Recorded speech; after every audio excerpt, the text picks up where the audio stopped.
Halo teman-teman, ketemu lagi di Mas Aryo Channel, terus belajar, terus tumbuh. Pada video kali ini kita mau belajar sama-sama teman-teman gimana caranya menjual barang lebih mahal tapi tetap laku bahkan laris. Kalau murah laris itu sudah ya hukum alam teman-teman, memang seperti itu. Tapi kalau menjual lebih mahal dan laku bahkan laris, ya kita senang sekali teman-teman. Mari kita pelajari apa saja yang bisa kita lakukan untuk mengusahakan itu. Tapi patut kita cermati teman-teman ya. Maksudnya di sini menjual lebih mahal itu bukan jauh lebih mahal, bukan dengan harga yang nggak masuk akal. Nah, untuk teman-teman yang baru pertama kali mampir di channel ini, jangan lupa ya klik tombol subscribe di bawah, kasih dukungan ke channel ini supaya kita bisa terus jalan sama-sama, belajar sama-sama lewat channel ini.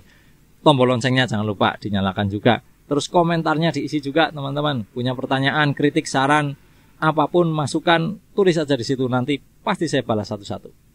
Nah, oke teman-teman, yang pertama yang bisa kita lakukan untuk menjual barang lebih mahal dan tetap laris adalah menjual barang yang belum ada harga pasarannya. Ini penting teman-teman. Nah, karena yang menentukan harga biasanya adalah harga pasaran. Di sana aja 1000, masa di sini 1500, masa di sini 1200. Nah, kadang seperti itu konsumen ya. Punya alasan, punya cara untuk membandingkan, untuk mengcompare antara harga yang satu dengan harga yang lain. Tapi kalau barang yang kita jual belum punya harga pasaran atau harga pasarannya belum matang, kita masih bisa membentuk harga pasaran kita sendiri. Yang kedua teman-teman, supaya kita bisa menjual sedikit lebih tinggi daripada harga pasaran adalah kita menjual barang yang masih langka di pasaran. Misalnya kita bisa membedakan dari ukurannya atau mungkin mereknya. Tidak harus langka barangnya itu susah dicari, enggak. Mungkin langka karena tidak banyak yang jual dalam ukuran itu, atau dalam warna itu, atau dalam kemasan itu, atau dalam varian itu. Gitu. Contoh teman-teman ya, yang paling gampang misalnya contoh yang mudah, kecap gitu, atau shampoo atau apapun ya. Kita ambil contoh kecap. Kecap ukuran 100 ml itu harga pasaran misalnya 15.000. Jadi di minimarket ya 15.000, di toko lain 15.000, di toko kita juga 15.000. Itu karena 100 ml pasarannya sudah 15.000. Lah, lalu kita ingin menjual di atas harga pasar. Yang kita jual di atas harga pasar bukan yang 100 ml. Kita adakan produk baru. Ini yang 100 ml. Kita adakan produk yang sama, merek yang sama, kemudian jenis yang sama, kecap juga, tapi kemasan 60 ml. Nah, kenapa 60 ml? Karena 60 ml ini jarang ada toko yang jual kemasan 60 ml. Nah, karena jarang ada toko yang jual, nanti 60 ml ini yang kita jual lebih tinggi daripada harga pasaran. Jadi yang 100 ml tetap 15.000, yang 60 ml ini misalnya harga pasarannya adalah 8.000, kita bisa jual 9.500 atau 10.000. Kenapa? Karena orang melihat, oh ada yang kecil ya, ya udah yang kecil aja, yang kecil berapa gitu misalnya. Oh 10.000, padahal harga pasarannya 8.000. Dan nggak apa-apa, orang akan beli. Kenapa ya? Karena tidak ada di tempat lain, masih susah. Mau cari ke tempat lain masih susah.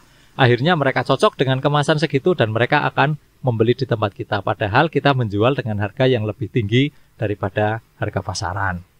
Nah, yang ketiga teman-teman, supaya kita bisa menjual sebuah produk di atas harga pasaran, itu kita harus memberikan informasi kepada konsumen soal produk ini. Nah, itu mengenai kelebihannya, misalnya fiturnya atau misalnya kemewahannya. Ya, kita jual kemewahannya, bukan jual produknya, jual fiturnya. Kemudian nilai tambah yang lain, misalnya kualitas atau daya tahannya, ini kalau jatuh nggak apa-apa dan sebagainya. Nah, kita bisa menjual produk-produk dengan kelebihan-kelebihan ini di atas harga pasar. Mungkin orang lain menjual, mungkin toko lain menjual barang yang sama, tapi mereka tidak tahu fitur-fiturnya. Mereka tidak mampu menjelaskan kelebihan-kelebihannya. Nah, kita mampu menjelaskan itu dan kita mampu menjual lebih mahal. Contoh adalah nomor cantik misalnya.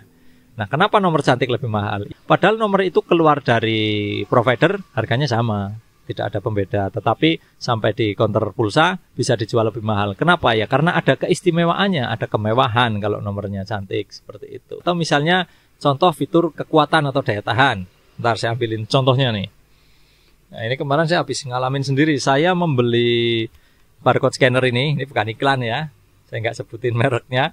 Jadi ada fiturnya, dia ini dilapis karet. Jadi kalau jatuh dia nggak apa-apa. Dan benar teman-teman, kemarin pada saat saya sedang jualin konsumen, ini nggak sengaja kesenggol dan jatuh dari meja. Dan jatuh dari meja itu dia nggak brak gitu enggak, tapi karena lapisnya karet dia mantul kemana-mana, doing, dan enggak ada error apa-apa sama sekali. Dan ini menjadi alasan saya waktu itu memilih produk ini meskipun harganya lebih mahal daripada produk lain, yang merek lain, seperti itu teman-teman. Nah, jadi yang bisa kita lakukan adalah memberitahu ke konsumen fitur-fiturnya, kelebihannya apa, dan konsumen membutuhkan kelebihan-kelebihan itu.